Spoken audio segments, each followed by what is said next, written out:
Hey, welcome to the show. Can you ever imagine a little kid, such as a 4-year-old, being left alone on school property? Just imagine this as a bystander. You're getting to school.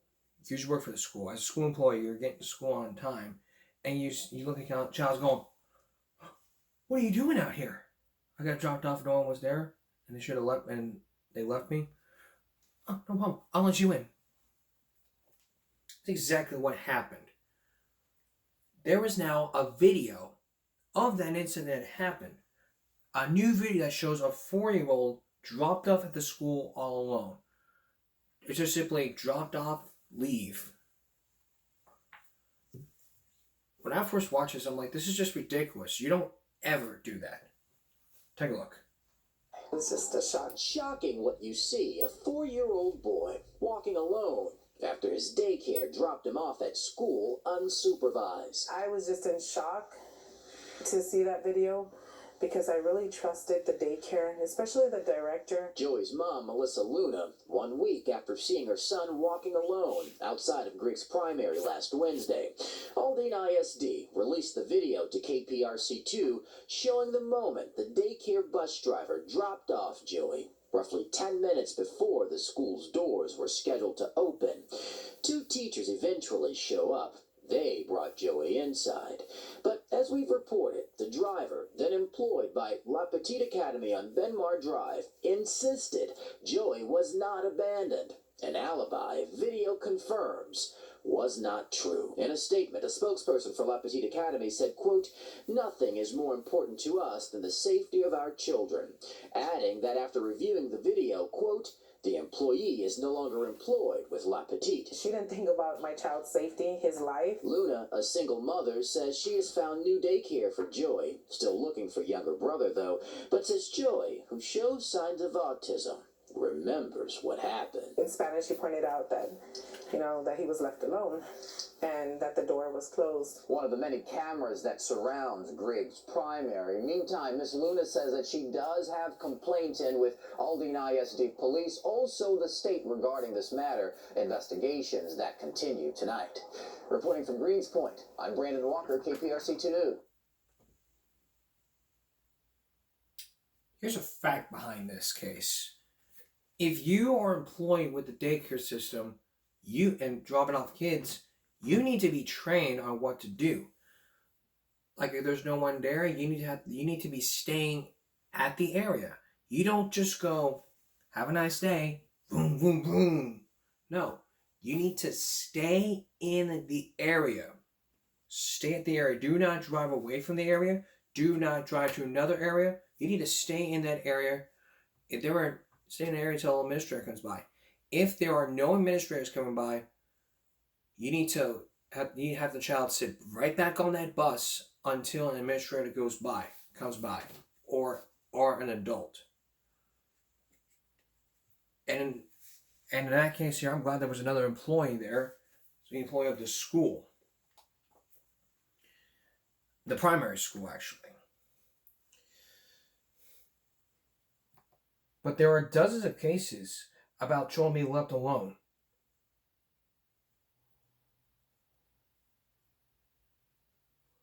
Just imagine being left alone on a school bus.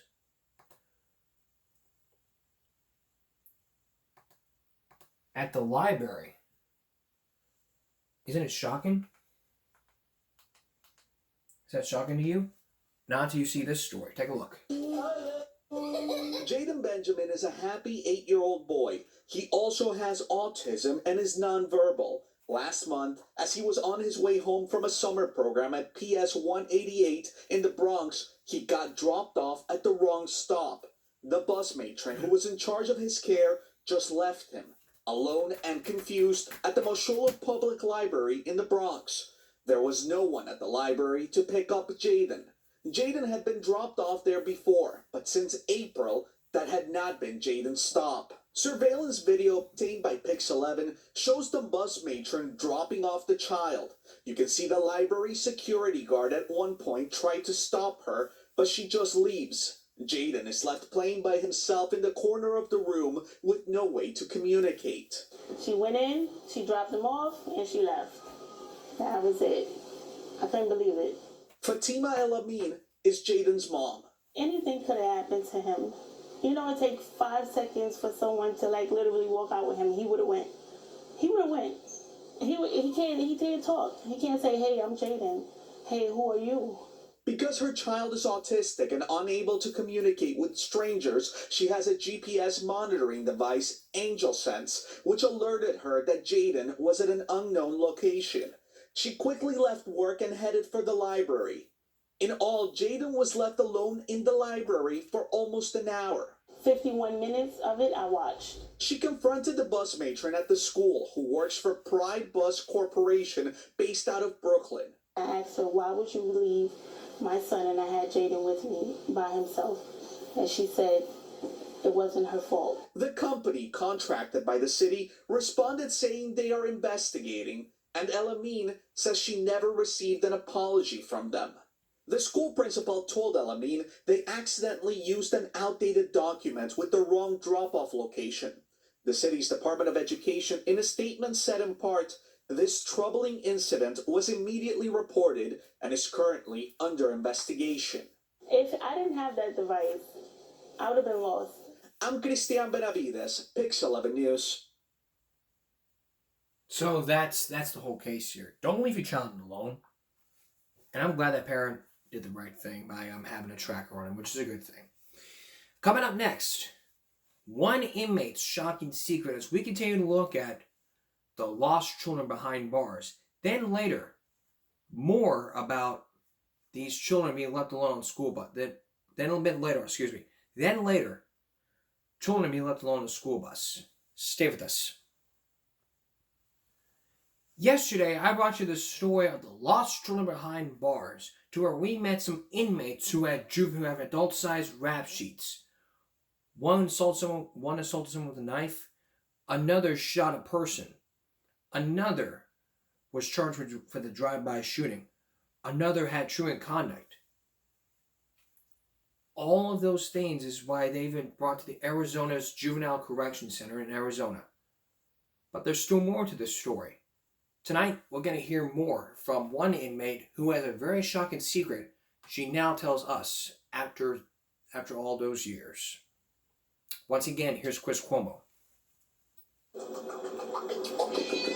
When these kids leave Arizona's Department of Corrections, they may leave behind bars, bells, and locks, but they face invisible obstacles on the outside. Troubled families, old friends, and often profoundly painful memories.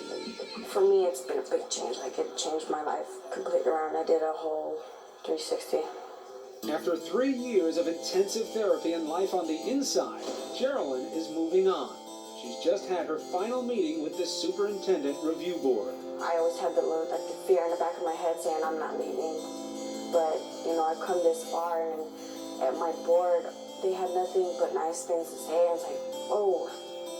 Her sentence was longer than most, and for good reason. Though she's been through so much, she is still so young. I don't want to grow up. I don't want to become an adult. I want to be home. I kind of missed out 3 years of my teenage life being locked up. And it sucks.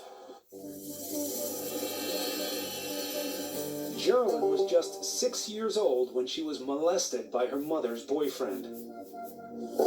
I got involved with some guy that I thought I knew, but he molested her. How long had it been going on? It was a short time. It was about a month. Imagine a month of molestation.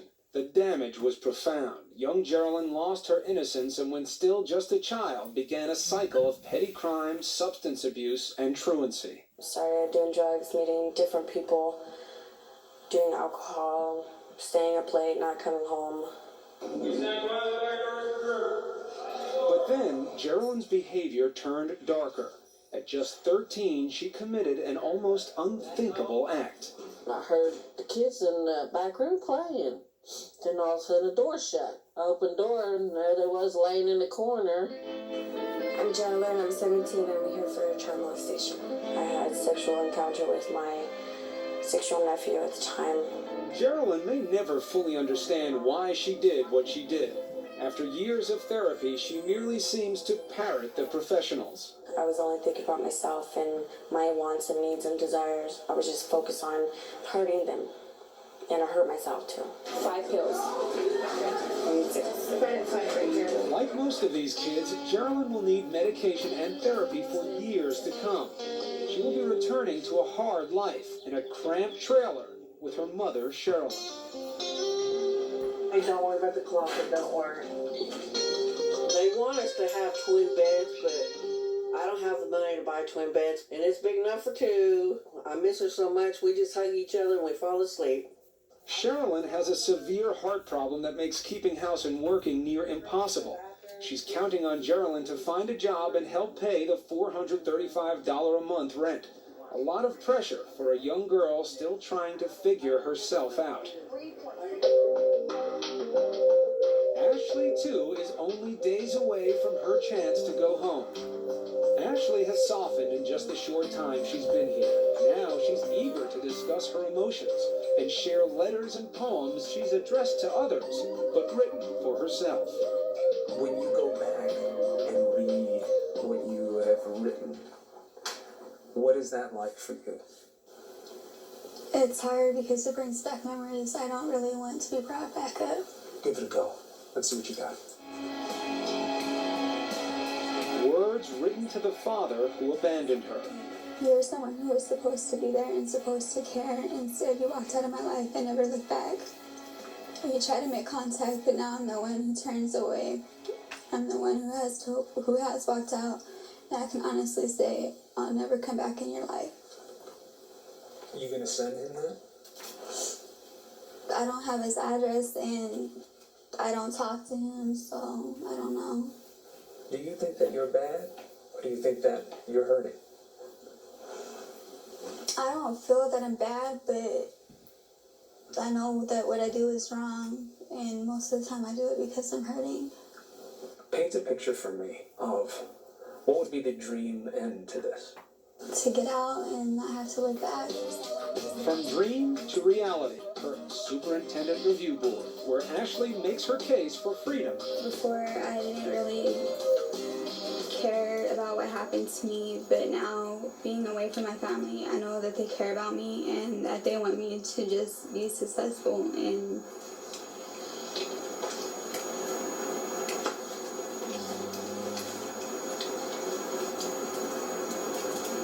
do you want to be successful?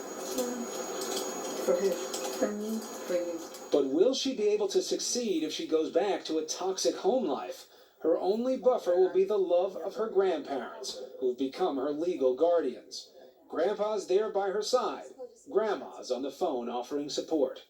Ashley can do it. She's just got to have the right kind of guidance and somebody to show her what's right and what's wrong and what's expected of her. For Ashley, the challenge will be with her mother, who lives just blocks from her grandparents. Ashley feels that her mother has repeatedly put the men in her life before her children, and says her neglect has fueled much of her pain and rage. Tell her she don't have to come because I don't want her there. She has a number of issues surrounding mom, neglect, abandonment issues. Any child, when that connection to the natural mother isn't strong, there's just repercussions. Still, Ashley has made a persuasive case, and a decision is rendered. Well, I think you've done a lot of changing, a lot of growing, and I wish you a lot of success in the community. And we're going to release you.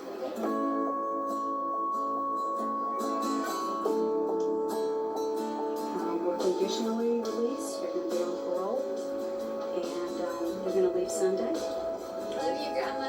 Love you too, babe. Miss you. Don't cry, you're gonna make me cry. Okay, honey. Well, we'll be up there early Sunday morning to get there. Bring me some clothes, please. No, you're coming home for your birthday soon. But for all the smiles, the numbers paint a grim picture. 43% of these kids eventually wind up back here or in adult prison. I hope I don't see Ashley back here. There's a very good chance that Ashley will be back here. It's Ashley's last night here, and she's excited to leave. But she has no idea what she'll face when she goes home.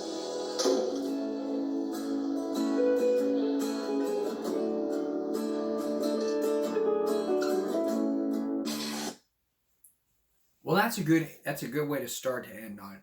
When we come back, what about Jerwin and all the other kids besides Ashley? How will they be released on their terms? Stay with us. Now the conclusion to our story. How will Ashley feel when she gets out? And what about Casey, the girl we met earlier?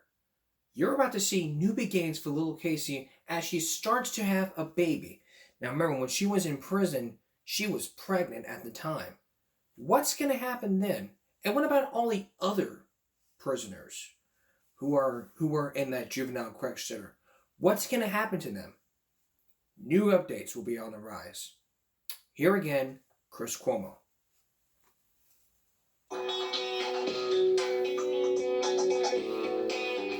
Our time with these kids is about to come to an end.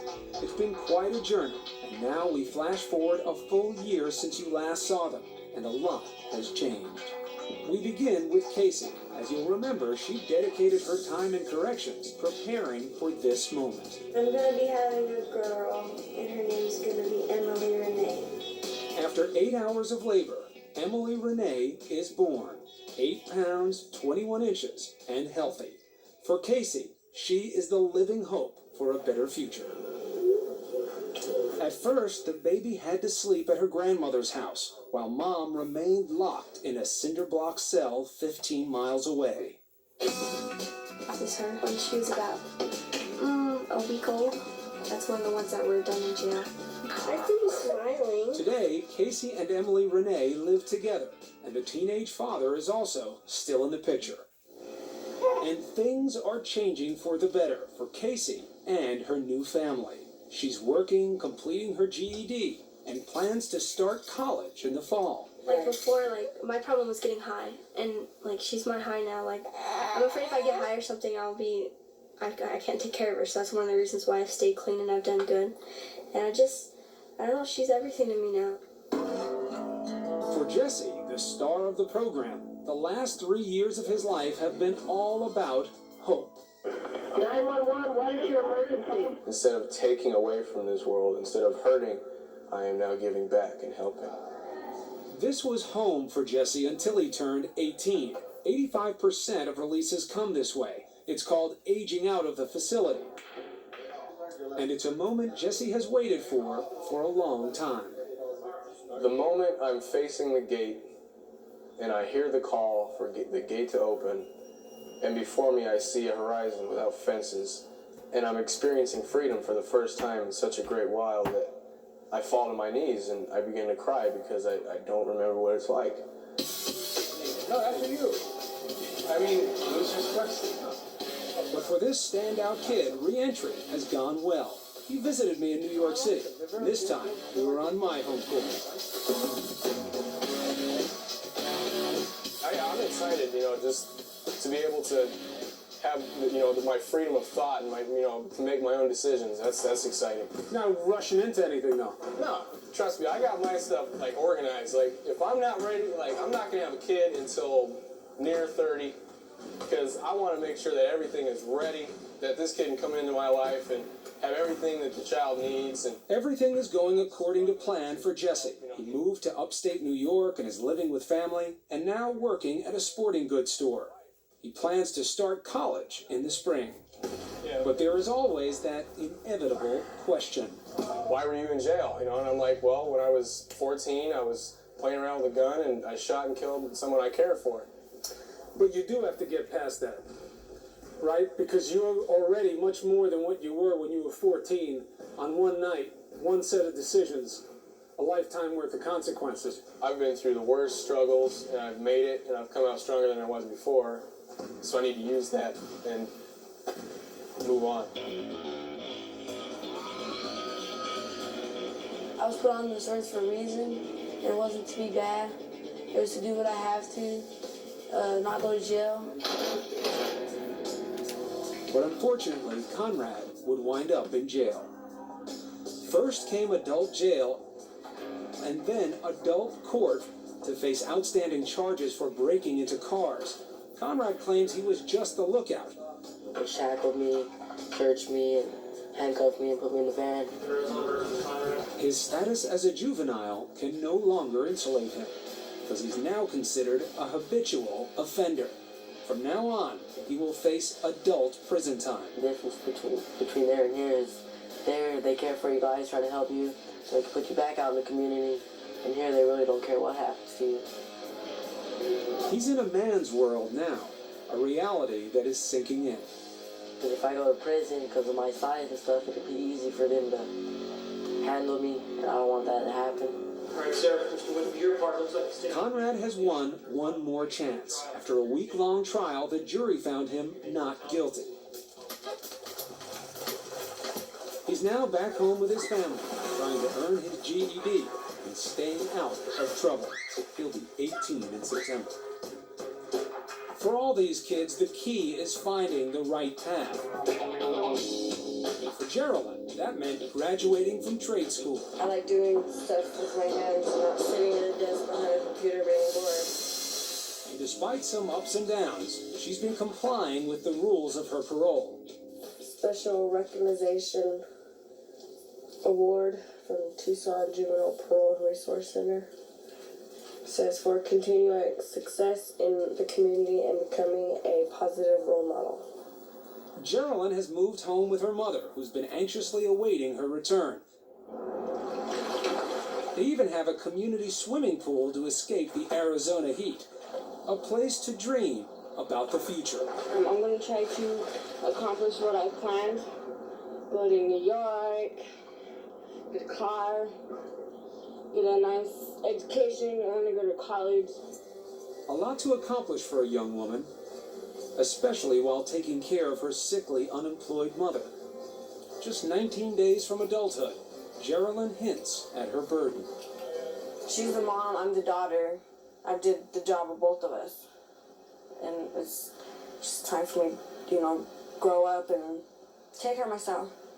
A fragile situation that soon gives way. Hey, this is the police. Can I help you? Hi, yes, my name is Jones, and I'd like to report a piece of incident right now.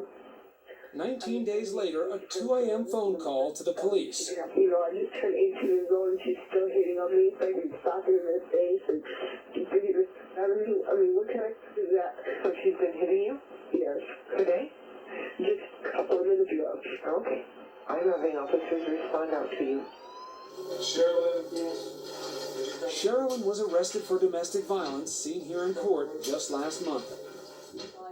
And Geraldine has been living with relatives, while mother and daughter work on reconciling. Good morning. And for Ashley, one final wake-up call. I need to sleep. Be good. Okay. At first, things go well. Within days, there's even a new boyfriend in the picture.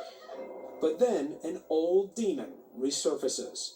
I got a call from someone that I didn't really want to talk to. Even with her new love and her new chance, harsh words from her 3-time convicted felon father, shattering her fragile confidence. He told me that he wanted nothing to do with me, that I was worthless, that I was a mistake. The pain pushes 17-year-old Ashley to make her 8th suicide attempt.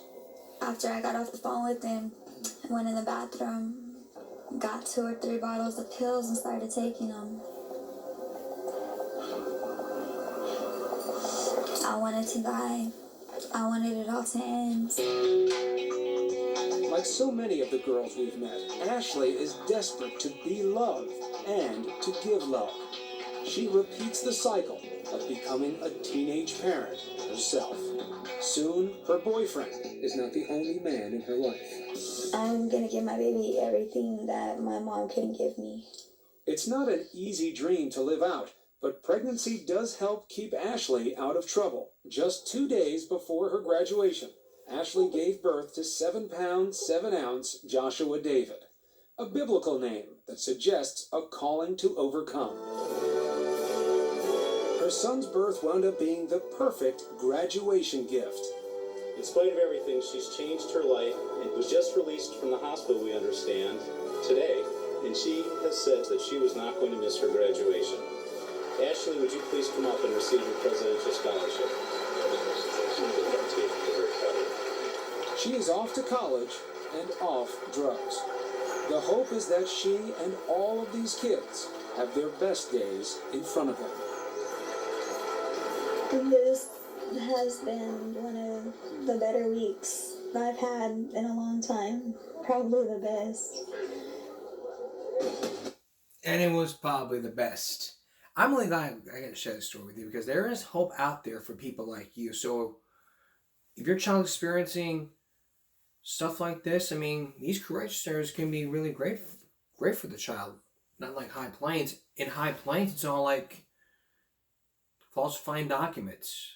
And on our second look coming soon, we're going to revisit the High Plains Institute, more like a juvenile correction center.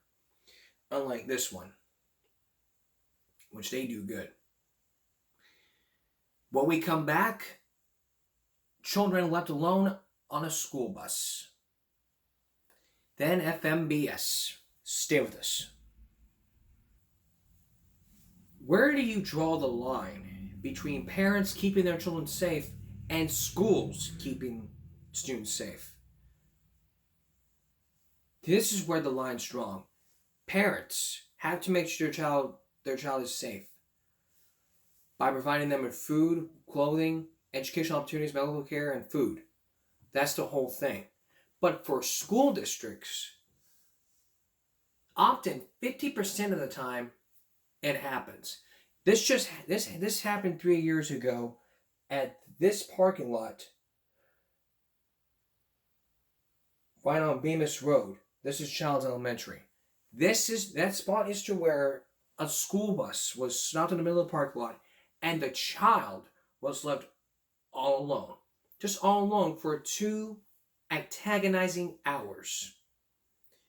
What was the cause of all this? Take a look. By 10 o'clock in the morning, a 7-year-old second grader would usually find himself in his seat in the classroom. But that's not what happened here yesterday. That 7-year-old here in Ypsilanti found himself sitting in the school bus, locked in, with no one around. I'm freaking out. And why not? Tiara Huntsman delivered her son Braylon Martin's backpack to school, Childs Elementary, about 10:30 a.m. because he'd left it behind, only to find out that he wasn't there. Turns out his father had dropped him off at the bus stop at 8:09, and then no one knew where he was. Mom was justifiably terrified. I'm thinking, like, is he sure he got on the bus? Did somebody kidnap him at the bus stop? Something has happened. Soon the district figured out that the little boy had fallen asleep on the way to school. He missed getting off at the school. Once he arrived here, I think he woke up shortly after the bus driver and everybody got off. This, of course, shouldn't have happened. Bus drivers are required to check every seat at the end of a run and put up an empty bus sign at the back. We don't know if the sign ever went up, but the school district is looking into exactly what happened and why. In the meantime, transportation issues are a major concern for Lincoln Consolidated Schools. A bus driver shortage and poor service led the district to consider cutting out busing last night, even after this incident, and yet it voted to keep its transportation system intact. Superintendent Sean McNatt apologized. We're very sorry that this incident took place, and that we will be following up to make sure that this doesn't happen again, and just reminding everyone of the procedures. This incident was just unacceptable. This, of course, with just 4 days of school left. Now, Mom here is very happy with the school district, not so happy with the transportation department. The HR department is looking into the school bus driver, investigating what happened, what didn't happen, what should have happened, and why. In the meantime, Braylon Lisi was pretty stout. It doesn't look like he cried or was upset. He just sat there and did not stray out of the bus because he said there were a lot of buses moving around in the yard. Mom had warned him to stay away from moving vehicles, and that's precisely what he did. Back to you. Smart young man, yeah. Rhonda, if they're keeping their bus system and the procedures, what are they doing to fix the many problems? Well, the superintendent told me that they have an interim director who certainly stepped in to try and do the job, but they now know that they have to do essentially a nationwide search to find top-level management for their transportation system, and the superintendent says that search began today. Glad he's going to be okay, though. Okay, Ron. Jason. And I'm glad this puts out the incident. And that phrase I heard, we want to make sure it doesn't happen again. That's the phrase I hear a lot of damn times. I always hear these I'm sorries. It won't happen again. I won't do it again. I hear that phrase all the damn time. You know what that means? When you say, let me Google this phrase for you guys.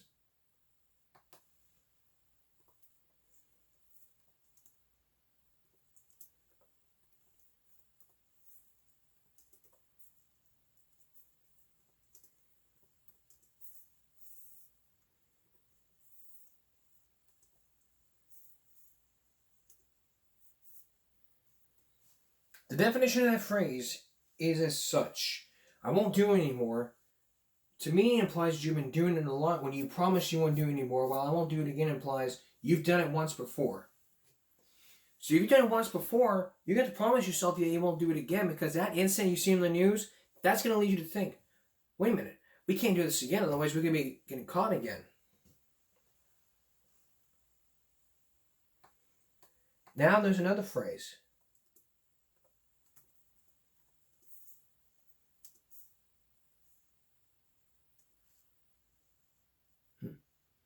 Another phrase like this is, it won't happen again.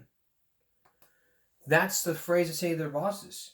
The phrase that people say to their boss when they know they have effed up and their bosses yell at them, this is the acceptable response apart from the sorry that should be used when apologizing to a boss.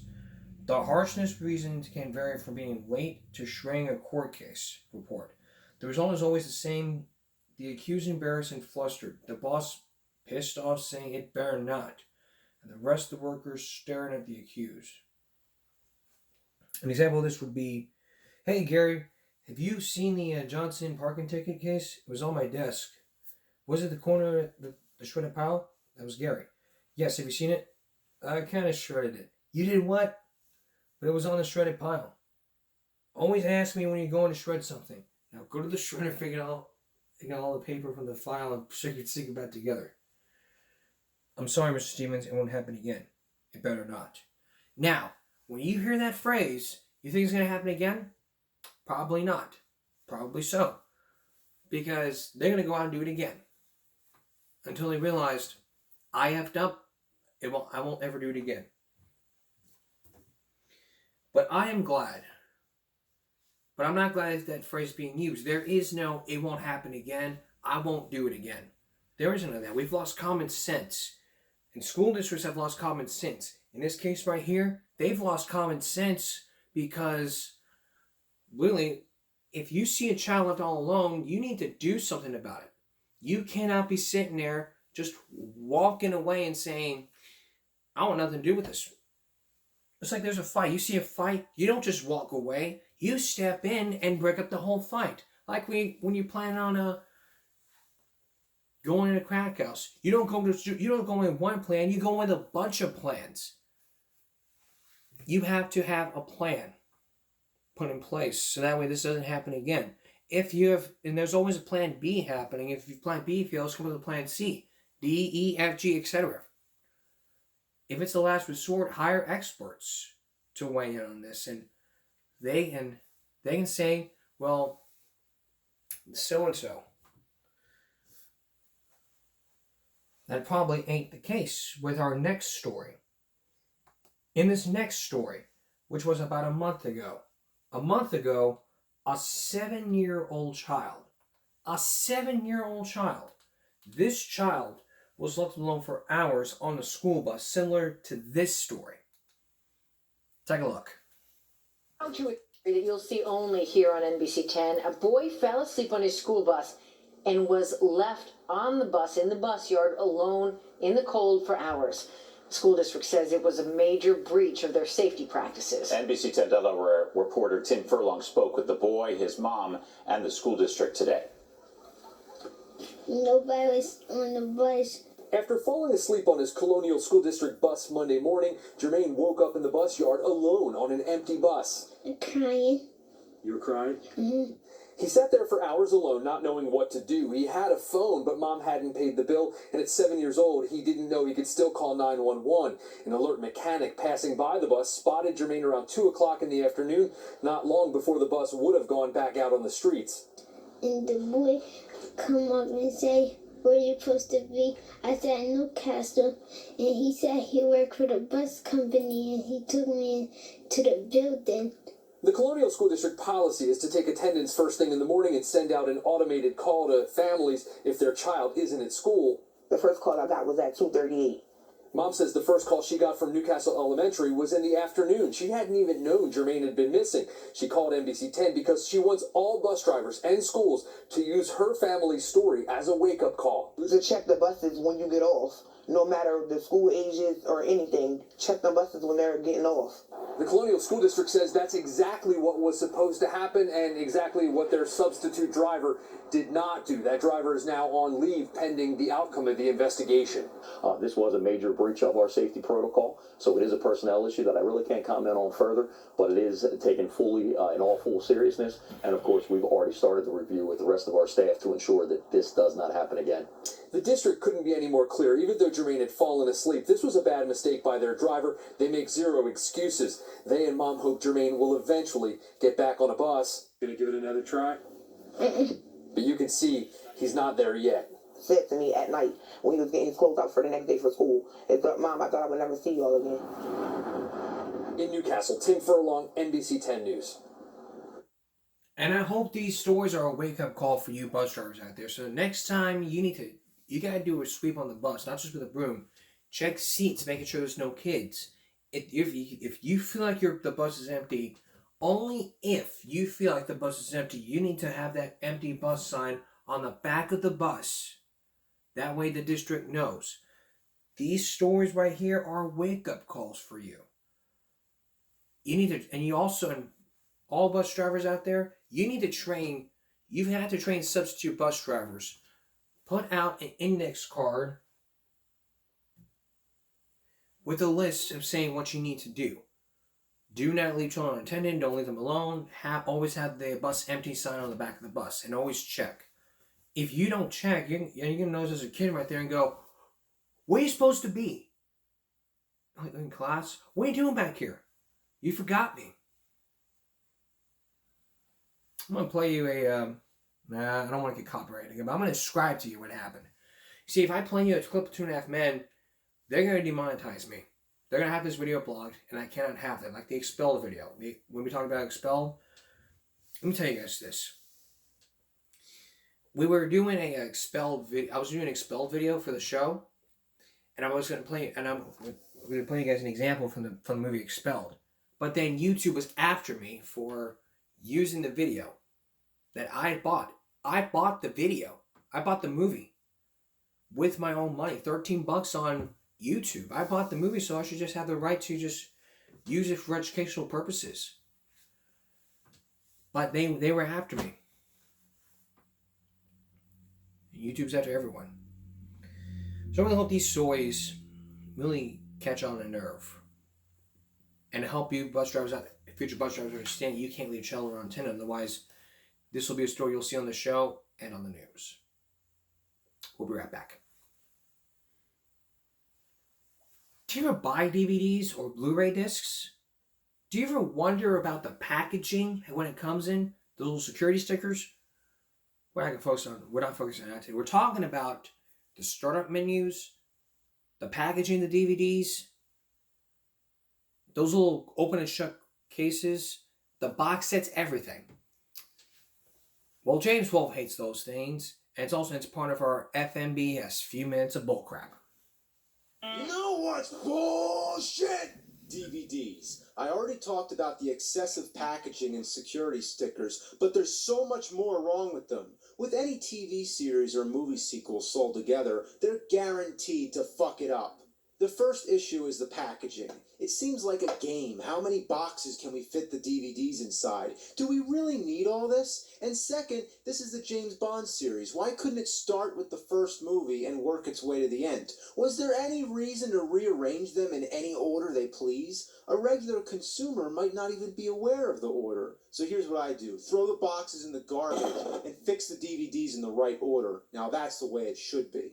Besides, don't you like the convenience of grabbing a DVD off the shelf? When are you ever going to want to cover them up in boxes? Another thing that can be confusing about box sets is when not all the movies are owned by the same company. This is the Bruce Lee set. Would you believe there's no Enter the Dragon, but instead Game of Death 2? I mean, come on, he's not even in that movie except for stock footage. Even the DVD itself has the balls to claim it stars Bruce Lee. Everybody knows he never completed the first Game of Death. It's false advertising that persists to this very day. If you're buying a box set with intentions of owning all movies in that franchise, you need to have prior knowledge or do the research beforehand to know exactly what you're getting. Box sets are bullshit. Here's another thing I hate, those little snap things. What's the point? The DVD shuts fine just without those. Break them the fuck off. That would be like putting them on a CD jewel case or a book. You don't need them. I also hate how many versions of DVDs get released. We have the rated edition, unrated edition, special edition, ultimate edition, collector's edition. Knock it the hell off! But what pisses me off the most is when there's a full screen and a widescreen edition. Unless you pay attention, you might be suckered into buying the full screen. There's no reason the full screen should even exist, and if it should, make it the other side, not its own DVD. It's bullshit! Now you want to talk about region coding? So what if I buy a perfectly legal DVD in one part of the world and want to watch it somewhere else? What if I travel a lot? All these rules treat the customer like a fucking animal. Better keep your eye on those animals, put up an electric fence, give the dog a shock collar. They might be bad. Have you ever looked at all the tiny logos found on a DVD? Most of it's pretty useless information. But where's the runtime? That's what I'd like to know. It's not on the disc, not on the box, not on the individual DVD case, and not in the booklet. Gee, runtime? Why would I ever want to know that? How about if I have an appointment, or there's a show coming on, or I'm just planning to go to bed soon? I don't know. Is it such a taboo thing for me to know how long the movie is before I watch it? Most DVDs seem to have them, but they're in such tiny print, they're so hard to find, and they're always in minutes. Just a minor complaint, but look, 153 minutes. Why can't it just say 2 hours, 33 minutes? That's like if I say I'll see you in a week. I don't say I'll see you in 168 hours. The worst I've seen, sometimes if there's more than one movie, they just add the total runtime of all the movies. 325 minutes. That's beautiful. Maybe that'll come in handy if I'm planning to have a marathon. But the most inconvenient thing about DVDs is the menus. All I want to do is pop in the DVD, hit play, and watch the movie. But instead, you get all kinds of shit you don't want to watch. Trailers, logos, that would be fine if you could skip it. But no, you have to watch this bullshit every time you start the DVD. You find yourself pressing the menu button just hoping in vain that the menu appears. But it doesn't, and sometimes even worse, if you hit the menu button, it starts the logo all over again. That'll teach you. Sometimes they even put ads in the beginning. That's just a step away from having ads on your TV. And I'm not talking about regular commercials. I mean, in addition to that, every time you turn on your TV, it plays 10 minutes of ads before it starts. Or how about even better? Let's put TV screens in elevators. Before the elevator can move, you have to watch some ads. We got them there. And if the DVD is a TV series, just please have a list of the episodes. Here, you go to pick an episode, wait for the animation, and then what is this? Every episode has their own screen with chapter selections. Who cares about chapters for a 20-minute TV show? So you have to go through all the screens, find the episode, move back up to the first chapter, and hit play. With DVDs, I don't care about any of this shit. I don't want to wait for logos and trailers. I don't even want to see clips of the movie I'm about to watch before the menu appears. Just put in the DVD, take me to the menu, that's it.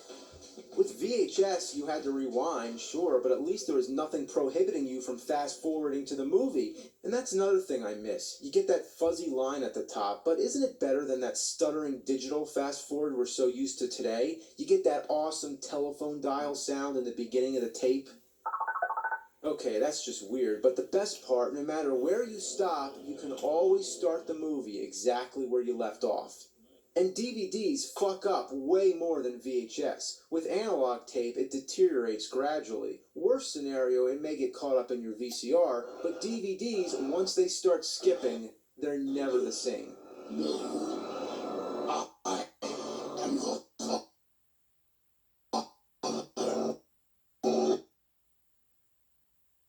It's like we're going forward in technology, but only making our lives bullshittier. And when the bullshit man says that's bullshit, that's bullshit. Wow. So the next time you're buying a box set full of DVDs of your favorite TV shows, have prior knowledge or do the research beforehand to know exactly what you're getting. You may end up getting the whole series of Smallville. You may be getting all 10 seasons separate DVDs. But if you're going to get the box sets of 1 and 2, first one's a complete series from the 10th anniversary. The second one's just released almost about a year ago on Blu-ray. So if you're going to buy all those things, have the prior knowledge or do the research beforehand. Because DVDs are in 480p. That's a component. Composite is 480i. The best recommendation I have, if you're going to go for Blu-rays, okay, but Blu-rays are expensive nowadays. If you have AV cables and an HDMI cable, you have to have what I have here in front of you. This is an HDMI this is an AV to HDMI output. This is to where you can convert your 480p to 1080 or 720p. This is what I bought at Walmart for a good price from On. Here is the RCA inputs. This is the HDMI input. And this is the USB to power cord, and you can switch it to 1080, 720, 1080, 720. So if you're gonna buy DVDs, have this in hand. And you need this, because if you don't have this, it's not gonna work. And recommendation, plug it into the TV. USB to the TV. That way you know what to do. Coming up on Gaming Break Monday, a whole special about obesity. How to get fat without really trying. A Peter Jennings you will not miss. That's Give Me a Break for Saturday going to Sunday. We'll see you again for Give Me a Break Monday. For all of us here at YouTube, have a good night.